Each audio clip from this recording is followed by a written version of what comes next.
91 சங்கீதம்.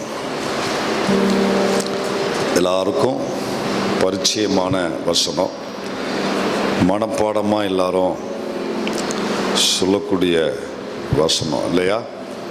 சேர்ந்து வாசிக்கலாமா? எல்லாம் எடுத்துட்டீங்களா? சங்கீதம் 91:15 சேர்ந்து வாசிப்போம். அவன் என்னை நோக்கி கூப்பிடுவான், நான் அவனுக்கு மறு உத்தரவு அருளி செய்வேன். ஆபத்தில் நானே அவனோடு இருந்து தப்புவித்து. அல்லேலூயா. நம்மோடு கூட இருக்கும் தேவன், நான் உன் கூட இருப்பேன். ஸோ அதை உறுதிப்படுத்தும்படி இன்னைக்கு 2வது ஆராதனையில் பிரசங்கம் பண்ணின டாக்டர் அன்புராஜ் அவர்களும் உபாகமத்தின் புஸ்தகம் 31 இருந்து அவர்கள் மூலம் கர்த்தர் நம்மோடு பேசினார்.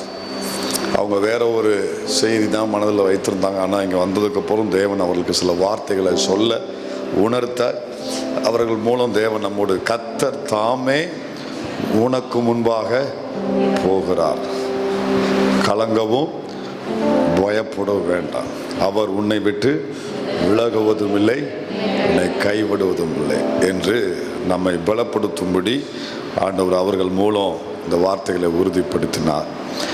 ஸோ ஆண்டவர் நம்மோடு கூட இருப்பதனுடைய முக்கிய நோக்கம் என்னன்னா, நமக்கு சொன்ன அவருடைய வாக்கை நிறைவேற்றுவதற்கு. 2வது, நம்மை குறித்துள்ள அவருடைய திட்டத்தை நிறைவேற்றுவதற்கு. ஸோ ஒவ்வொருவரையும் குறித்து தேவன் என்ன திட்டம் பண்ணினாரோ அதை நிறைவேற்றி முடிப்பதற்கு அவரே நமக்கு துணையாக இருக்கிறார். ஸோ அது மாதிரி மோசையை குறித்து தேவனுக்கு ஒரு திட்டம் இருந்தது. அவன் பிறப்பதற்கு முன்பதாகவே அவனை குறித்து ஆண்டவருக்கு பிளான் இருந்தது. அதை நிறைவேற்றும்படி அவனோடு கூட நான் இருப்பேன் கர்த்தர் அவனை திடப்படுத்தினார். எரேமியாவை ஆண்டவர் ஒரு நோக்கத்துக்காக அழைத்தார், தேவனுடைய வாயாக இருக்கும்படி, ஆண்டவருடைய வார்த்தையை சொல்லும்படி. அப்போ கர்த்தருடைய வார்த்தையை சொன்னால் அவனுக்கு சில நெருக்கங்கள், பிரச்சனைகள், எதிர்ப்புகள் வரும்னு கர்த்தருக்கு தெரியும். அதனால் ஆண்டவர் அவனுக்கு சொன்னார், அவர்கள் உனக்கு எதிராக யுத்தம் பண்ணுவார்கள், ஆனாலும் மேற்கொள்ள மாட்டார். உன்னை ரட்சிக்கும்படிக்கு நான் உன்னோடனே கூட இருக்கிறேன். உன்னை குறித்து எனக்கு ஒரு நோக்கம், திட்டம் இருக்கு. என் வார்த்தையை என் ஜனத்துக்கு நீ கொண்டு போய் சேர்க்கணும், அந்த வேலையை நீ செய்யணும். இதுதான் உன்னை குறித்துள்ள என்னுடைய நோக்கம், திட்டம். அதை நிறைவேற்றுவதற்கு எவ்வளவு எதிர்ப்பு வந்தாலும் அதன் நடுவில் உன்னை பாதுகாக்க நான் உன்னோடு இருக்கிறேன். தேவன் நம்மளை கொண்டு ஒரு காரியம் செய்ய போறாரு அப்படின்னா நம்மளை தனியா விட்டு செய்ய விட மாட்டார். அந்த காரியத்தை நிறைவேற்றி முடிக்கிற வரைக்கும் அவர் நம்ம கூட இருந்து, ஏன்னா வேலை அவருடைய வேலை, அதை செய்யணும்னா அவர் நமக்கு முழு உறுதுணையாய் நின்று செய்ய வைக்கிறார். சாலமோனுக்கு ஆண்டவர் ஒரு வார்த்தை கொடுத்தார். 1 நாளாகமத்தின் புஸ்தகம் 22ஆம் அதிகாரம் 11 வசனம் வாசிங்க. 1 நாளாகமம் 22:11. இப்போதும் என் குமாரனே, கவனிங்க, என் குமாரனே, நீ பாக்கியவானாய் இருந்து கர்த்தர் உன்னை குறித்து சொன்னபடியே. அப்பா பிள்ளைக்கு சொல்றாரு, கடைசி நாட்கள்ல கர்த்தர் உன்னை குறித்து சொன்னபடியே உன் தேவனாகிய கர்த்தரின் ஆலயத்தை கட்டும்படி. கவனிங்க, ஒரு வேலை, அவனை கொண்டு ஒரு வேலை கர்த்தர் வச்சிருக்கிறார். அந்த வேலையை முதல்ல சொல்றாரு, உன்னை கொண்டு கர்த்தரின் ஆலயத்தை கட்டும்படி ஒரு வேலை. இதுதான் என்னது? அவனை குறித்த தேவனுடைய திட்டம், அவனுக்கு கொடுக்கப்பட்ட வேலை, டியூட்டி. அந்த வேலையை சொல்றாரு. எப்பா, இது இப்ப நான் நினைச்ச வேலை அல்ல. ஒன்னு சொல்லட்டுமா? இது ஒண்ணுக்காக தான் நீ பிறந்த. இந்த கவனிங்க, சாலமோன் இது ஒண்ணுக்காக தான் பிறந்தான். இந்த ஒரு வேலைக்காக தான் அவன் பிறந்தான். அவனை கொண்டு இதை செய்யணுங்கிற ஒரே வேலைக்காகத்தான் பிறந்தான். ஆண்டவர் தாவீதை சொல்லுவாரு, நீ கட்ட மாட்ட, நீ சேகரிச்சு வைப்ப, நீ ஆசைப்படுற, ஆனா நீ கட்ட மாட்ட சொல்லிட்டு என்ன சொல்லுவாரு? உன் குமாரன் என்ன செய்வான்? அப்ப முதலே சொல்ற, உன் குமாரன் கட்டுவானா, அவன் பிறக்க போற அந்த குமாரன் கட்டுவதற்காகவே பிறந்திருக்கிறான். அந்த ஒத்த வேலைக்காகவே கர்த்தர் அவனை வெளியே கொண்டு வந்திருக்கிறார், பூமியில பிறக்க வச்சிருக்கிறார். கவனிங்க, உங்களை குறித்து தேவனுக்கு இருக்கிற திட்டம் நோக்கம் என்னவோ அது ஒண்ணுக்காக தான் நீங்க பிறந்திருக்கிறீங்க. மோசே ஏன் பிறந்தாரு? இந்த ஜனங்களை எகிப்திலிருந்து கானான் வரைக்கும் கொண்டு போகணும். இது ஒண்ணுக்காக தான் மோசே பிறந்தாரு. எரேமியா ஏன் பிறந்தாரு? கர்த்தரின் வார்த்தையை ஜனங்களுக்கு கடத்தணும், ஜனங்களுக்கு கொண்டு போய் சேர்க்கணும். இது ஒண்ணுக்காக தான் அவர் பிறந்தாரு. சாலமோன் ஏன் பிறந்தான்? ஆண்டவருடைய ஆலயத்தை கட்டணும். அது ஒண்ணுக்காக தான் அவன் பிறந்தான். இதுதான் அவனை கொண்டு தேவன் வைத்திருக்கிற திட்டம். சொல்றாரு, வசனத்தை பாருங்க, ஆலயத்தை கட்டும்படி அவர் உன்னுடனே கூட இருப்பாராக. அல்லேலூயா. உன்னுடனே கூட இருப்பார். நான் உன்னுடனே கூட இருந்து செய்யும் காரியம். நம்மோடு கூட இருக்கிற தேவன். அப்ப கூட இருப்பாரு. ஏன் இருப்பாருன்னா ஒரு வேலை இருக்கு, உனக்கு ஒரு ப்ராஜெக்ட் இருக்கு ராசா, அந்த வேலையை செய்வதற்காக உன் கூட இருக்காரு. அல்லேலூயா. நீ இதுக்காக பிறந்த. இதுல ஒரு இடத்துல சொல்லுவாரு, அதிலே 16 வாசி, அதிலே அதே அதிகாரத்துல 16 16, பொன்னுக்கும் வெள்ளிக்கும் வெண்கலத்துக்கும் இரும்புக்கும் கணக்கில்லை. அடப்பா,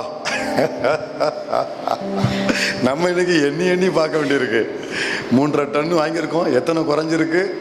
3.3 டன் வாங்கியிருக்கு, பாதி குறைஞ்சிருச்சு, இவ்வளவுதான் இருக்கு. ஆனால் வேலை இவ்வளவு இருக்கு. எண்ணி பார்க்க வேண்டிய எது? இரும்பை எண்ண வேண்டி இருக்கு. ஆனா அவர் சொல்றாரு, பொண்ணுக்கு வெள்ளிக்கு வெண்கலத்துக்கு என்ன இல்லையா, இரும்புக்கு என்ன இல்லையா, கணக்கு இல்லையா. அப்பா, பின்ன கட்ட வேண்டியதுதான் இல்லையா? சொல்றாரு பாருங்க. சொல்லிட்டு நீ எழும்பி காரியத்தை நடப்பி, நீ எழும்பி காரியத்தை நடப்பி. அந்த துணி இன்னைக்கு இந்த சபைக்கு உண்டாகட்டும். நீ எழும்பி காரியத்தை நடப்பி. ஒரு வேலை இருக்கு. சொல்லுங்க, நமக்கு, எனக்கு, நம்ம எல்லாருக்கும் ஒரு வேலை இருக்கு. அந்த வேலைய நடப்பிப்பதற்காக கர்த்தர் உன்னோட இருப்பாராக. அல்லேலூயா. இவ்வளோ அண்ட சராசரங்களை உண்டாக்கின தேவன் கூட இருக்கும் பொழுது தமா துண்டு வேலை அவருக்கு எவ்வளவு லேசான வேலை. நமக்கு தான் எல்லாம் பெருசு, நமக்கு தான் பயங்கரமா இருக்கு, நமக்கு எல்லாமே பாரமா சுமையா. அவருக்கு அவ்வளோதான் முடிஞ்சு. ஆனால் இவ்வளோ பெரிய உலகத்தை கண்ணை மூடி முழிக்கிறதுனால கொண்டு வந்தவர் இல்லையா? அதனால இது எல்லாத்தையும் அவருக்கு லேசான காரணம் சொல்றாரு. அதுல 28ஆம் அதிகாரத்துல சொல்லுவார் நினைக்கிறேன். 2 அதே 1 நாளாகமோ 28க்கு வாங்க, 28க்கு வாங்க, 20 வாசிங்க. தாவீது தன் குமாரனாகிய சாலமோனை நோக்கி, நீ பலம் கொண்டு தைரியமா அப்படின்னு சொல்றாரு. தைரியமா இருந்து இதை நடப்பி. சொல்லுங்க, இதை நடப்பி. ஒரு வேலையை கொடுக்கிறாரு, இதை நடப்பி. நீ பயப்படாமலும் கலங்காமலும் இரு. தேவனாகிய கர்த்தர் என்னும் என் தேவன் உன்னோட எப்படி சொல்றாரு பாருங்க. தேவனாகிய கர்த்தர் என்னும் என் தேவன் உன்னோட இருப்பா. கூட இருக்கிறவர் உன்னோட இருப்பா. கர்த்தருடைய ஆலயத்தை கட்டுகிறதுக்கு அடுத்த இதுக்காகத்தான் நீ பிறந்த, இதுக்காகத்தான் கர்த்தர் இந்த உலகத்துக்கு கொண்டு வந்தாரு. அதை கட்டுகிறதுக்கு அடுத்த சகல கிரியைகளை நீ முடித்து பிரேக் போட்டு வாசி. கட்டுகிறதுக்கு அடுத்த சகல கிரியைகளையும், நல்லா சொல்லுங்க எல்லாரும், கிரியைகளையும் ஆரம்பிச்சுட்டு ஒளிஞ்சு போக மாட்டேன். உன்னை ஒருத்தனாலும் ஒழிக்கவும் முடியாது. எதை ஆரம்பிச்சுட்டு அரைய குறையும் போட்டுட்டு போக மாட்டேன். நீ முடித்து தீரும் மட்டும் அவர் உன்னை விட்டு விலகவும் மாட்டா, உன்னை கைவிடவும் மாட்டா.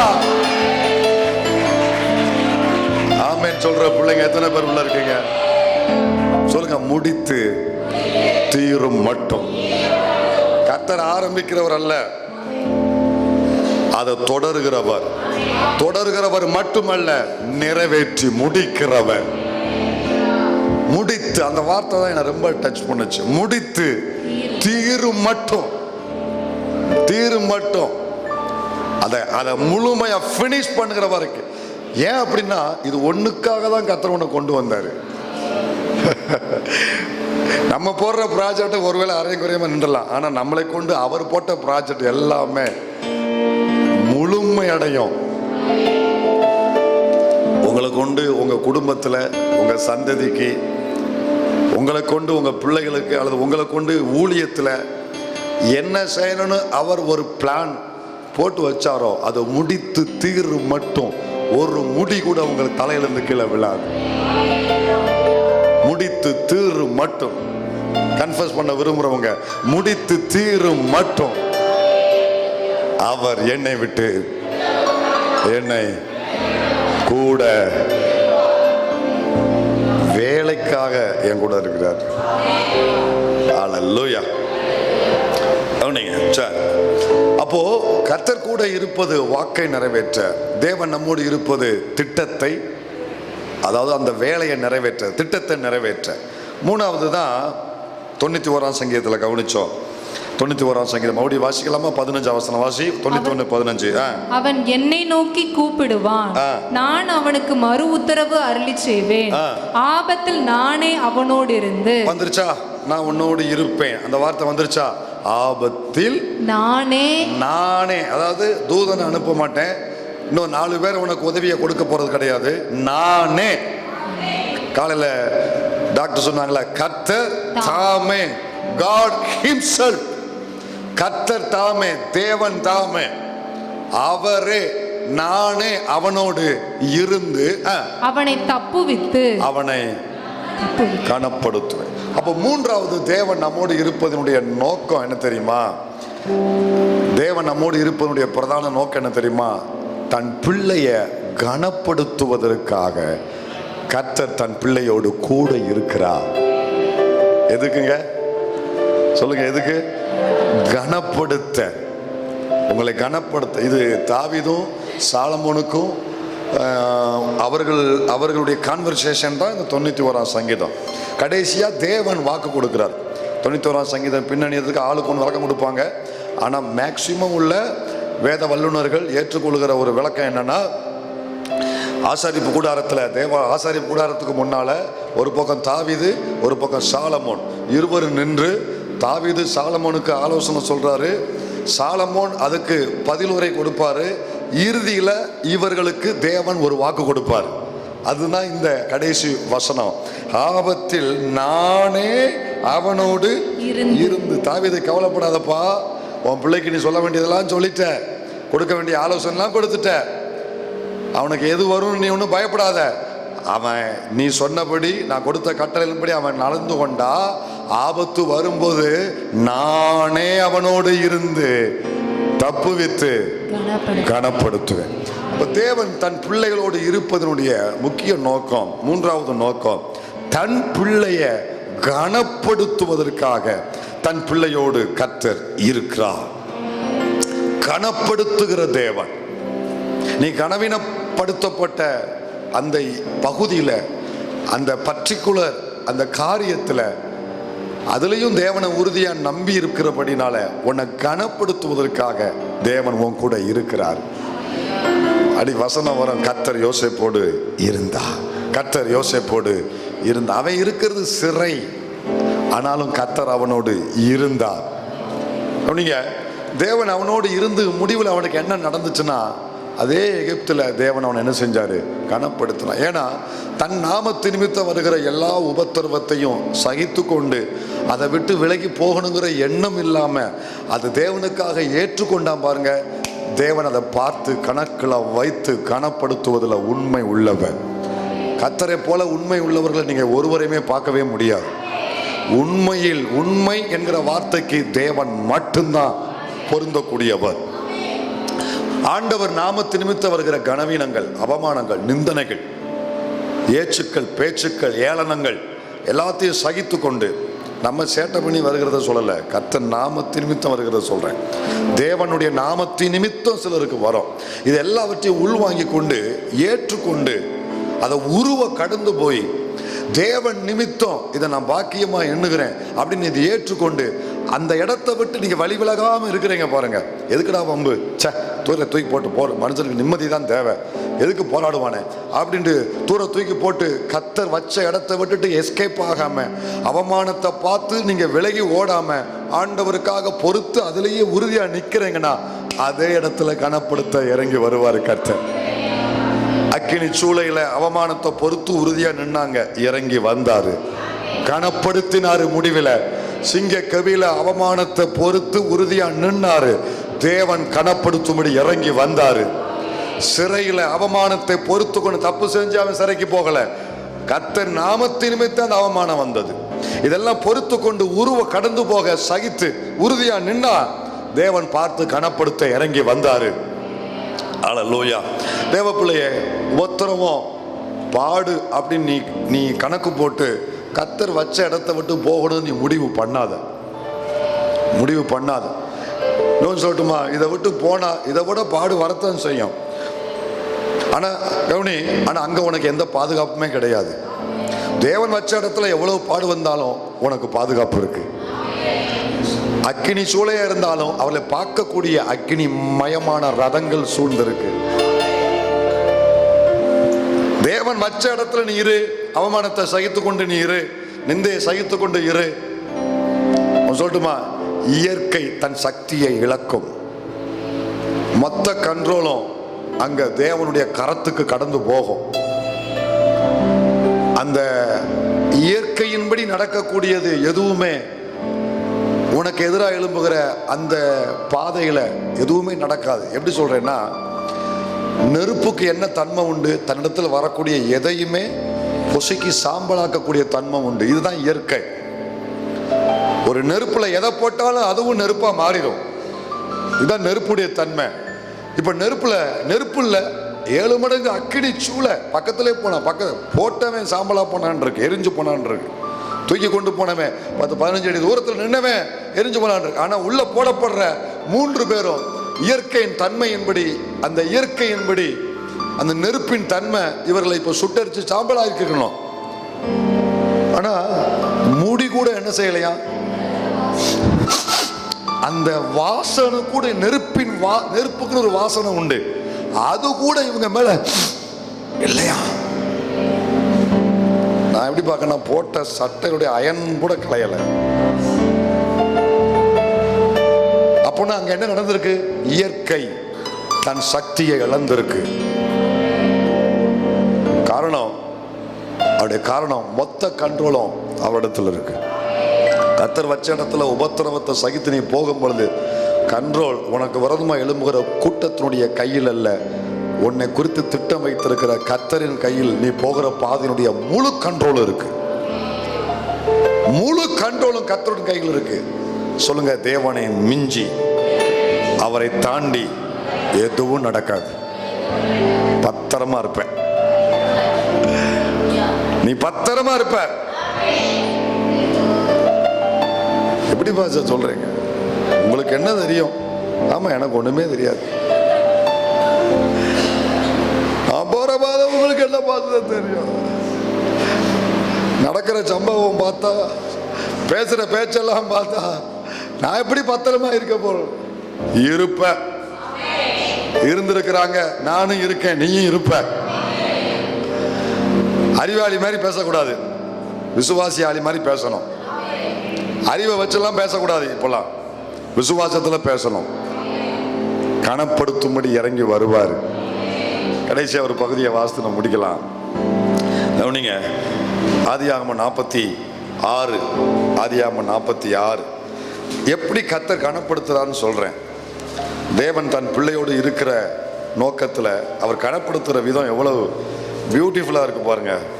யாக்கோபுக்கு கர்த்தர் ஒரு காரியம் சொல்றாரு. 46 எடுத்துட்டீங்களா? 3-4 வாசி. அப்பொழுது அவர், நான் தேவன், நான் உன் தகப்பனுடைய தேவன். அப்படிங்க, நான் உன் தேவன், உன் தகப்பனுடைய தேவன். நீ எகிப்து தேசத்துக்கு போக பயப்பட வேண்டாம். அவன் பிள்ளைய யோசேப்பு அங்க இருக்கிறான், அவன் கூப்பிட்டு விடுறான், வண்டி அனுப்பியிருக்கான், வாங்கப்பா அப்படின்னு பிள்ளைய கூப்பிடுறாங்க. இவன் யோசிக்கிறான், இந்த பிள்ளைகளுக்கு உண்மையை தான் சொல்றாங்களா? ஏன்னா இவனுக்கு எப்போதுமே உண்மையை பேசுனது இல்லை. காரணம் என்னன்னா, இவன் அப்படிப்பட்ட ஆளு. புரியலையோ? இவன் அப்படிப்பட்ட ஆளு. நான் பிந்து சொல்றேன், அவனுக்கு எவனுமே உண்மையை பேசுனதில்லை பெத்தவங்கிட்ட. அதனால இவனுக்கு பயம், இவனு நம்மள எதுவும் பண்ணிடுவாங்களோ வயசான காலத்தில் கையெழுத்து வாங்குறதுக்காக. இன்னைக்கெல்லாம் ஒரு கையெழுத்து தானே தேவைப்படுது நம்ம பிள்ளைகளுக்கு. ஒரே ஒரு கையெழுத்து. அப்போ பயந்துகிட்டு இருக்கான். கர்த்தர் பேசுறாரு, நீ பயப்படாத, நீ போ, எகிப்துக்கு போ அப்படின்னு ஆண்டவர் தைரியப்படுத்துறாரு. அங்கே உன்னை பெரிய ஜாதியாக்குவேன். அடுத்த வசனம் பியூட்டியா இருக்கு பாருங்க. நான் உன்னுடனே எகிப்துக்கு வருவேன். ஆமென் சொல்லுங்க. அப்ப வருவேன் என்ன அர்த்தம்? நான் உன் கூட இருப்பேன். கூட இருக்கிற தேவன் யாக்கோப்புக்கு வாக்கு பண்றாரு, நான் உன் கூட இருப்பேன், உன் கூட வருவேன், உனக்காக நான் எகிப்துக்கு வருவேன்டா, அங்க நீ போ, உன் கூட இருப்பேன், வருவேன், நான் உன்னை திரும்பவும் வர பண்ணுவேன். அடுத்து சொல்றாரு பாருங்க, யோசேப்பு தன் கையால் உன் கண்களை மூடுவான் என்று சொன்னார். எனக்கு ஒரு கேள்வி, எதுக்கு இவனை வயசான காலத்துல ஆண்டவர் இவனை கொண்டு போய் எகிப்துக்கு கொண்டு போனோம்? பொதுவாக வயசான காலத்துல எல்லாருமே என்ன நினைப்பாங்கன்னா, அங்கிட்டு இங்கிட்டு அலையன்னு நினைக்க மாட்டாங்க, ஒரு இடத்துல இருப்போன்னு தான் நினைப்பாங்க. இவங்க இருக்கிற இடத்த விட எவ்வளோ பெரிய வசதி, வசந்த மாளிகையே இருந்தாலும் சரி அங்கே போக மனசே இருக்கா. வயசான பார்த்துருக்கீங்களா? அப்படித்தான் பாஸ், அந்த லிஸ்ட்டில் நாங்களும் இருக்கேன்றீங்களா? இவங்க இருக்கிற இடத்துல சில அசௌகரியங்கள் இருக்கலாம், ஆனால் அவங்க பிள்ளைங்க வெளியூரில் இருக்கலாம், அங்கே இதை விட மிகப்பெரிய பேலஸே இருக்கலாம், அங்கே போனால் ஒரு பிரச்சனை இல்லை, ஒரு குறைவு இருக்காது, ஆனால் அவங்களுக்கு அது மனசே இருக்காது, அங்கிட்டு அலையன்னு நினைக்கவே மாட்டேன். ஒரு இடத்துல சொல்லுங்க, ஒரு இடத்துல இருக்கணும், அங்கிட்டு அலைஞ்சுக்கிட்டு எப்படிங்க? அப்போ நான் எதுக்கு இவனை போய் கத்தர் இவனை எதுக்கு வயசான காலத்தில் போய் அவனுக்கு கண்ணெல்லாம் மங்கலாயிடுச்சு, கை காலெல்லாம் நடுக்கம் கொடுத்துட்டு ரொம்ப ஏஜ் ஆயிட்டு, இவனை எதுக்கு மறுபடியும் எகிப்துக்கு போன்னு சொல்றாரு? அவனை யோசேப்பை கொண்டு வந்து காமிச்சிட்டு போனா போதாதா? இவனை எதுக்கு கொண்டு போனோம்? ஒன்று ஆபிரகாமுக்கு கொடுத்த வாக்கு ஒன்று இருக்கு. ஸோ இன்னும் ஒரு கர்த்தர் இந்த யாக்கோப்பு வாழ்க்கையில ஒரு காரியத்தை தேவன் செய்ய விரும்பினாரு. இவனுக்கு ஒரு காரியத்தை ஆண்டவர் எப்பொழுதுமே ஒரு கோல்ல மல்டி டாஸ்க் வச்சிருப்பார்.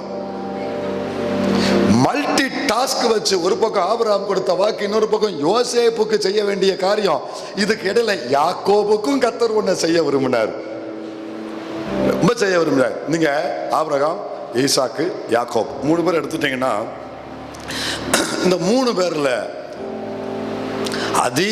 அதிகமாக ஆசீர்வதிக்கப்பட்டவன் சொல்லி யார் அப்படின்னா யாக்கோப்பு தான். நான் ஏற்கனவே சொல்லியிருக்கேன் உங்களுக்கு. இதுல அதிக உபத்திரவத்தின் பாதையில போனவன் யாருன்னா இந்த யாக்கோப்பு தான்.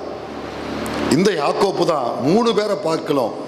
ஆபிரகாமுக்கு பெருசாலாம் ஒன்றும் பிரச்சனை வரல, அவருக்கு பிரச்சனை வேற, அவருக்கு பிரச்சனையே வீட்டுக்குள்ள, அது வேற, அதை விடுவோம். அவருக்கு பெருசாக ஒன்றும் பேசல. ஈசாக்குக்கு சும்மா 1-2 இடத்துல வந்தாங்க, அதையும் ஆண்டவர் அற்புதமாக மாற்றினார்.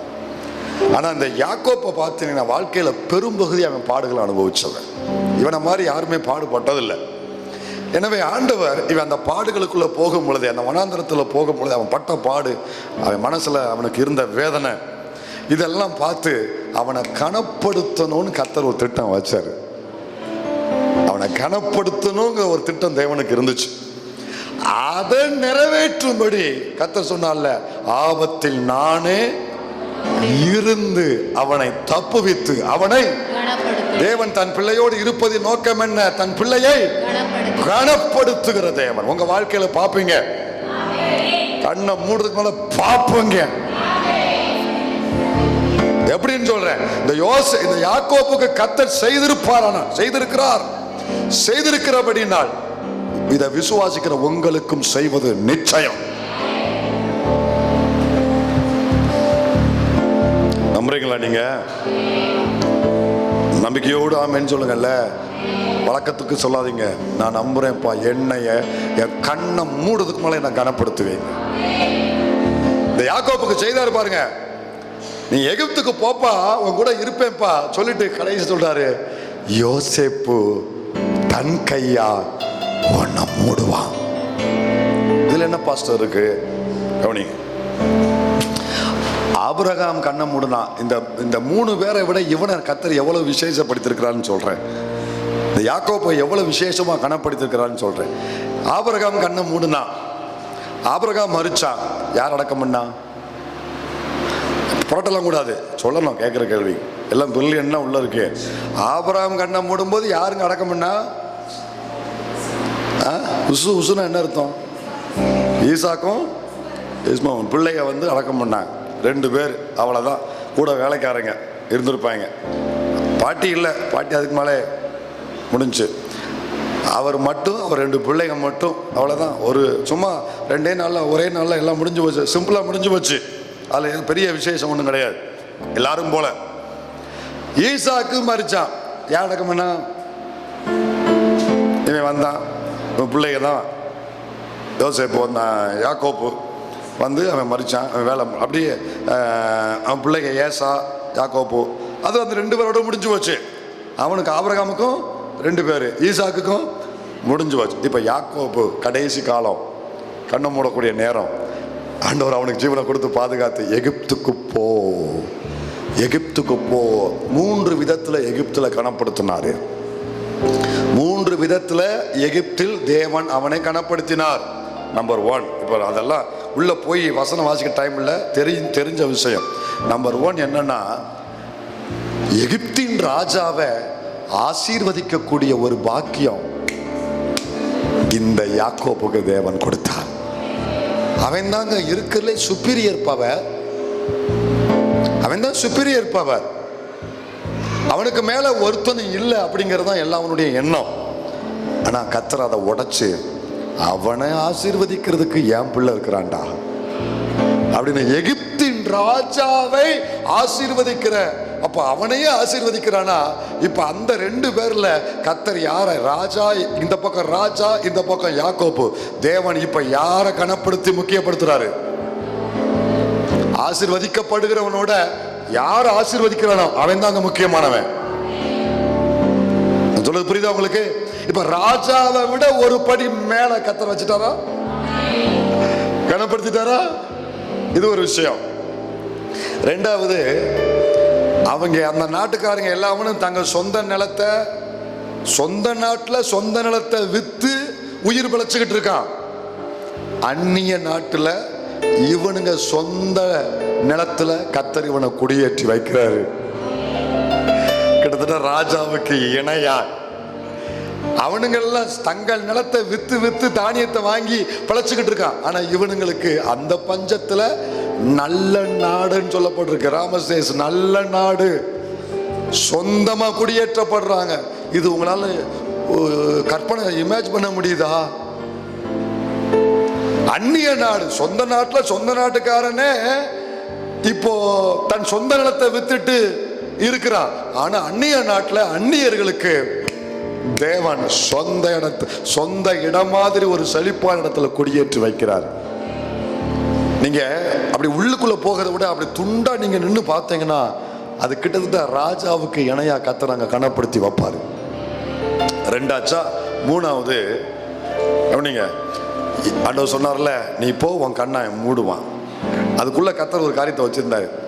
எகிப்துக்கு போனதுனால, அங்க அவன் மறிச்சதுனால, யோசேப்பின் நிமித்தம் அந்த அடக்கம் சாதாரணமா நடக்கல, ஒரு ராஜ மரியாதையோடு அந்த அடக்கம் நடந்துச்சு. எனக்கு இப்போ வசனங்கள் எடுத்து வாசிக்க டைம் இல்லை. நீங்க வீட்டில் போய் இந்த அதிகாரங்கள்லாம் நீங்க வாசித்து பார்த்தீங்கன்னா, அந்த கடைசி அதிகாரங்கள்ல கிட்டத்தட்ட மொத்த எகிப்து தேசமே 40 நாள் துக்கம் கொண்டாடி இருக்கிறான்.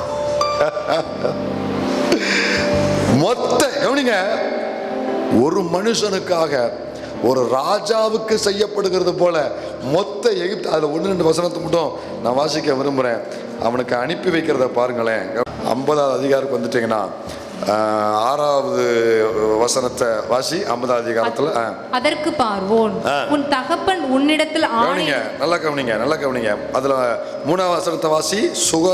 சுகர்ந்த வர்க்கமிட 40 நாள் செல்லும். கவனிங்க, அப்ப மொத்த எகிப்து தேசமே எத்தனை நாள் துக்கம் கொண்டாடி இருக்கிறாங்க? எல்லாம் சொல்லுங்க, எத்தனை நாள்? 40 நாள். அடுத்து கீழே வாசிங்க பார்க்கலாம். நான் சொல்ற 6வது வசனம் வாசி. அதற்கு பார்வோன், உன் தகப்பன் உன்னிடத்தில் ஆணையிடுவித்தபடியே நீ போய் அவரை அடக்கம் பண்ணி வா என்றான். அடுத்து தொடர்ந்து வாசி. அப்படியே யோசேப்பு, நல்லா கவனிங்க, தன் தகப்பனை அடக்கம் பண்ண போனான். யோசேப்பு ராஜாவுக்கு அடுத்த ரேஞ்சில் இருக்காரு. இப்ப யோசேப்பு போனா சும்மாவா அவர் தனியாக விடுவாங்க?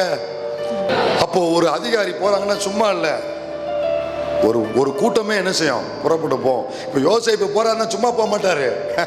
ஆண்டவர் எப்படி செய்ய, யோசேப்பை முன்னால அனுப்பி அவனை உயர்த்தி இதுக்குள்ள யாக்கோப்பை அனுப்பி அங்க அவனை மறிக்க வச்சு அவன் யோசேப்பின் நிமித்தம் இப்போ யாக்கோப்பை எப்படி கனப்படுத்த வைக்கிறாரு பாருங்க.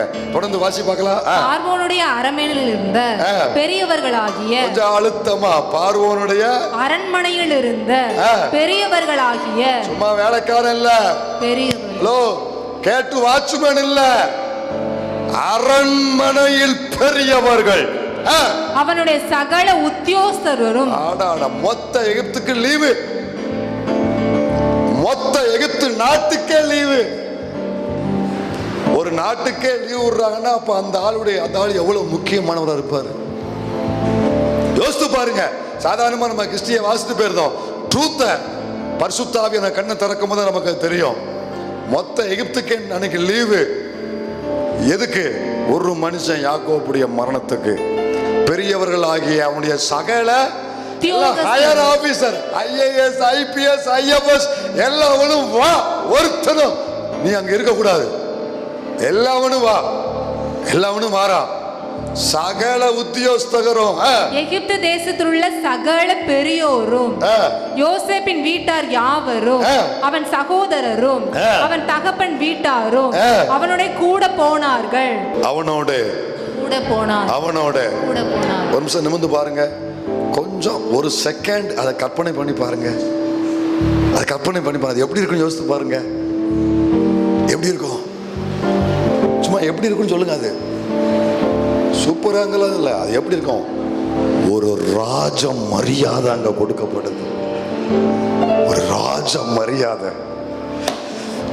ஆபத்தில் நானே அவனோடு இருந்து தப்புவித்து கனப்படுத்துவேன். யாக்கோபே, எனக்காக எவ்வளவு உபத்திரவத்தை சந்திச்ச, எவ்வளவு உபத்திரவத்தை நீ கடந்து போன. ஆயினும் நீ என்னை விட்டு விடல, உறுதியா இருந்த. எனக்கு உண்மையாய் உறுதியா இருந்த ஒன்ன நான் கனப்படுத்தி காண்பிப்பேன். உன் கண் பார்வையிலேயே கனப்படுத்தி காண்பிப்பேன். கண்ணை மூடுனதுக்கு அப்புறமும் கனப்படுத்துவேன். தேவன் உண்மை உள்ளவர். அவருக்கு உண்மையா இருந்த உங்களுக்கு கர்த்தர் உண்மை உள்ளவர். அப்படி அவன் முன்னால போற யோசேப்புடைய யாக்கோப்புடைய சரீரம் முன்னால போகுது. அப்படியே பின்னால யோசேப்பு அண்ணன்மாருங்க, அப்புறம் மருமக்க பேர பிள்ளைங்க, அதுக்கு பின்னால் IAS, IPS, IFS, அதுக்கு இருக்கிற எல்லா டிபார்ட்மெண்ட்டும் பெரிய பெரிய உத்தியோகஸ்தர்கள் அப்படியே சாரையா போகுது. எப்படி இருக்கு யோசித்து பாருங்க. அப்ப இதெல்லாம் எதுக்குப்பான்னு கேட்டா, என் பிள்ளைய நான் கனப்படுத்துகிற விதம் இதுதான். என் மேல உண்மையாய் உறுதியா இருந்த நான் என் பிள்ளைய கனப்படுத்துற விதத்தை நீ பாரு. இந்த கூட்டத்துல கர்த்தருக்கு உண்மையா சகல உபத்திரவத்தின் குகையிலையும் ஆண்டவரை உறுதியாய் பற்றி உண்மையா இருந்த தேவ பிள்ளைய உன்னை கனப்படுத்தி காண்பிப்பாரு கர்த்தர். இல்ல இன்னும் ஒரே ஒரு சின்ன விஷயம் இருக்கு, சொல்லிடுறேன். காலையிலலாம் இவ்வளவு விளக்கமா பேசுறதுக்கு நமக்கு சமயம் இல்லை. ஒரு சின்ன விளக்கம் இருக்கு, கவனிங்க. இந்த ஈசா கிட்ட இந்த யாக்கோபு ஒரு பொய் சொன்னான். ஈசா கிட்ட தன் அப்பா விட்ட இந்த யாக்கோபு ஒரு பொய் சொன்னான். நான் ஏசா அப்படின்னு ஒரு பொய் சொன்னானா, அந்த பொய்ய அன்னையாரும் ஈசாக்கு நம்பினா. ஆனா அதுக்கப்புறம் அவனுக்கு உண்மை தெரிஞ்சிருச்சு. இது பொய், இதுதான் உண்மை அப்படின்னு. இது பொய், இதுதான் உண்மை அப்படின்னு உண்மை தெரிஞ்சிருச்சு. கொஞ்ச நேரத்தில் உண்மை அவனுக்கு தெரிஞ்சிருச்சு. நல்லா கவனிங்க. ஆனா இதே மாதிரி இவன் பிள்ளைய, யாக்கோபு பிள்ளைய இவன்கிட்ட ஒரு பொய் சொன்னாங்க. என்ன பொய் சொன்னாங்க? வஸ்திரத்தை கொண்டு வந்து காமிச்சு, இதுதான் யோசேப்பின் வஸ்திரம். ஒரு மிருகம் அவனை அடிச்சு கொன்றுச்சு. அவன் உசுரோடு இல்லை. அவன் உசுரோடு இல்ல. என்ன சொல்லியிருக்காங்க? நம்ம எதை விதைக்கமோ கவனமா இருங்க. இருக்கட்டும். அப்போ ஈசாக்குக்கு ஒரு பொய் சொல்லப்பட்டது. அந்த பொய்யை நம்பி அவன் கண்ணை மூட கர்த்தர் விடல. உண்மை எதுன்னு கர்த்தர் அவனுக்கு விளங்க வச்சுட்டாரு கொஞ்ச நாள்லயே. ஆனா இப்ப யாக்கோபுக்கு ஒரு பொய் சொல்லப்பட்டிருக்கு. இதுதான் யோசேப்பு, இவன் செத்துட்டான், இதுதான் அவன் வஸ்திரம், அவனை துஷ்டமிருகம் அடிச்சிருச்சு அப்படின்னு ஒரு பொய் அவனுக்கு சொல்லப்பட்டிருக்கு. இந்த பொய்யை நம்பியே தன் முதிர் வயது வரைக்கும் வாழ்ந்துகிட்டு இருக்கான். உண்மை அவனுக்கு தெரிவிக்கப்படல, உண்மை அவனுக்கு சொல்லப்படல. பொய்யை நம்பி, அவனுக்கு எதிராய் சொல்லப்பட்ட பொய்யை மட்டுமே நம்பி வாழ்ந்து கொண்டிருக்கான். மரண நாள் நெருங்கிருச்சு. கர்த்தர் பார்த்தாரு, என் பிள்ளை அவன் காதுல சொல்லப்பட்ட ஒரு பொய்யை நம்பி அவன் கண்ணை மூடக்கூடாது. எத்தனை பேருக்கு இது புரியுதோ? கர்த்தர் தான் உங்களுக்கு உதவி செய்யணும், அதை புரிய வைக்கணும். என் பிள்ளை அவனுக்கு விரோதமாய் ஒரு சம்பவம் நடப்பிக்கப்பட்டு எடுத்து கட்டப்பட்டு ஒரு பொய் அவன் காதுல போடப்பட்டிருக்கு. அந்த பொய்யை மட்டுமே வாழ்நாள் முழுசும் நம்பிக்கிட்டு இருக்கான். யோசேப்பு இல்ல, யோசேப்பு துஷ்டம் அடிச்சு போடுச்சு, என் பிள்ளை இப்படி செத்து போயிட்டான், இப்படிங்கிற ஒரு பொய் அவனுக்கு சொல்லப்பட்டிருக்கு. இந்த பொய்யை நம்பி அவன் கண்ணை மூடக்கூடாது. கர்த்தர் சொல்றாரு, நீ போ, யோசேப்பு உன் கண்ணை மூடுவான். அப்படின்னா என்ன அர்த்தம்? இவ்வளவு நாளா உனக்கு ஒரு பொய் சொல்லப்பட்டு அந்த பொய்யை நம்பிக்கிட்டு இருக்க, அதுலயே நீ கண்ணை மூட நான் விரும்பல. எது உன் வாழ்க்கையில எது எந்த காரியம் உண்மைங்கிறத உன்னை பார்க்க வச்சு அதுக்கப்புறம் தான் உன் கண்ணை மூட வைப்பேன். தேவப்பிள்ளைய எனக்கு தெரியல, மேபி இங்க இருக்கலாம். உங்க வாழ்க்கையில சத்துருக்கள் சில பொய்ய உங்க காதுல போட்டு இதுதான் இதுதான் இப்படித்தான் அப்படின்னு உங்க இருதயத்துல விதைச்சு அதை மட்டுமே நம்பி ஏமாந்து ஒருவேளை இவ்வளவு காலம் நீங்க வாழ்ந்திருக்கலாம். அது உங்களுக்கு ஒரு துர்ச்செய்தியா இருக்கலாம், வேதனைக்குரியதா இருக்கலாம். இது இப்படி நடந்திருக்க கூடாது, ஏன் இப்படி நடந்துச்சு, இதனால தான் என் வாழ்க்கையில இவ்வளவு வேதனை, நிந்தனை, சம்பவம், இவ்வளவு அழுக, இவ்வளவு போராட்டம், இன்னைக்கு வரைக்கும் தலை நிமிர முடியாத அளவுக்கு நான் குறுகி போனதுக்கு இந்த ஒரு சம்பவம் தானா? மேபி அது பொய்யா இருக்கலாம். அந்த பொய்ய சத்துருக்கள் திரிச்சிருக்கலாம், உங்க காதுல கொண்டு வந்து போட்டு நம்ப வச்சிருக்கலாம். அதை நம்பி பல ஆண்டுகள் உங்க வாழ்வு கடந்து போகலாம். தேவன் உண்மை உள்ளவர், தேவன் உண்மை உள்ளவர். எத்தனை அடி ஆழத்துல உங்க நீதி உண்மை அங்க கொண்டு போகப்பட்டாலும் வெளியே வெடித்து சிதற வைத்து கர்த்தர் கொண்டு வருவார். எது உண்மைங்கிறத உங்க கண்கள் பார்க்க வைப்பாரு. இயேசுவின் நாமத்தில் சொல்றேன், உங்க வாழ்க்கையில கர்த்தர் மறைவாக செய்து கொண்டிருக்கிற சில உண்மைகளை மனிதர்கள் செத்து போச்சுன்னு சொன்ன அந்த யோசேப்புகள் சாகல, தேவன் அவனை உயிரோடு பாதுகாத்து வைத்திருக்கிறார். ஆமை, மனிதர்கள் இனி நடக்க வாய்ப்பில்லை அப்படின்னு சொன்ன அந்த காரியத்தை, ஒரு சரீரம் செத்து போச்சு, எதிர்காலம் செத்து போச்சு, எல்லாமே செத்து போச்சு, எந்த யோசேப்பு செத்து போச்சுன்னு ஒரு பொய் உங்க காதுல சொல்லப்பட்டுச்சோ, கர்த்தர் அதை பொய் இதுதான் உண்மை என்று நிரூபித்து கண்களால் பார்க்க வச்சு அதுக்கு அப்புறம்தான்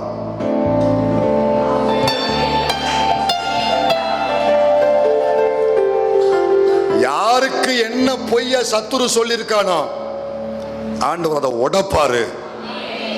உங்க வாழ்க்கையில எந்த பொய்யை நம்பி நீங்க வாழ்ந்து உங்களுக்கு தெரியாமலே நீங்க நம்பிக்கிட்டு இருக்கிறீங்க, அதை ஆண்டவர் உடைச்சு, இதை சத்துருவன் காதுல போட்டதுடா, இது பொய்டா, அவன் சாகலடா, நான் அவனை உயிரோட வச்சிருக்கிறேன், அந்த சுகம் உயிரோட வச்சிருக்கிறேன், அந்த ஆசீர்வாதம் உயிரோட வச்சிருக்கிறேன், அந்த தரிசனம் உயிரோட இருக்கு, உன் எதிர்காலம் உயிரோட இருக்கு, உனக்கான காரியம் உயிரோட தான் இருக்கு. அதை பார்க்க வச்சுதான் கண்ணை மூட வைப்பாரு. ஹல்லேலூயா. தேவன் உண்மை உள்ளவர், தன் பிள்ளையை கனப்படுத்துவார். நம்புறீங்களா? விசுவாசிக்கிறீங்களா? But only one condition, only one condition. இந்த மூணு எப்ப நடக்கணும்? அவர் என் கூட இருக்கும் பொழுது வாக்கு நிறைவேற்றுகிறார், திட்டத்தை நிறைவேற்றுகிறார், என்னை கனப்படுத்துகிறார். இந்த மூணு எப்ப நடக்கு? அவர் என்னோடு இருக்கும்போது. அவர் என்னோடு இருக்கணும்னா 2 நாளாகமோ 15:2, 2 நாளாகமோ 15:2, அவன் வெளியே ஆசாவுக்கு எதிர்கொண்டு போய் அவனை நோக்கி, ஆசாவே, யூதா பென்யமின் கோத்திரங்களின் சகல மனுஷரே, கேளுங்கள் கேளுங்கள். நீங்கள் கர்த்தரோடு இருந்தால். என்னங்க? நீங்கள் கர்த்தரோடு இருந்தால் எப்படிங்க? சும்மா அரை மணி நேரம் முழங்கால் போட்டு ஜெபம் பண்ணிட்டேன்னு நினைக்கக்கூடாது. சும்மா நான் உபவாசம் பண்ணிட்டேன்னு நினைக்கக்கூடாது. நீங்கள் கர்த்தரோடு இருந்தால் அவர் உங்களோடு இருப்பார். எங்க இதுக்கு சப்ஸ்டியூட்டே கிடையாது, இதுக்கு மாற்று வழி மாற்று பாதையே கிடையாது. தேவன் என்னோடு இருந்தா தான் அந்த 3 ஆசீர்வாதம். அவர் என்னோடு இருக்கணும்னா வெரி சிம்பிள், நான் அவரோடு இருக்கணும். விசுவாசிக்கிறீங்களா? போதும், ஒப்பு கொடுக்குறீங்களா? அவர் என்னோடு இருக்கணும்னா நீங்க அந்த ஊழியக்காரன்ட்ட போய் ஜெபம் பண்ணி இந்த ஊழியக்காரன் அப்படிலாம் இல்லைங்க, அப்படிலாம் இல்லை. அவர் என் தலையில் கை வச்சு இவர் என் தலையில் கை, அப்படிலாம் இல்லை. அது பைபிளில் நான் வச்சுக்கிற பைபிளில் அப்படிலாம் இல்லை. அவர் உங்களோடு இருக்கணும்னா ஒரே வழிதான் அதுக்கு, நான் அவரோடு இருந்தா அவர் என்னோடு இருப்பாரு. முழங்கால் படிடுமா?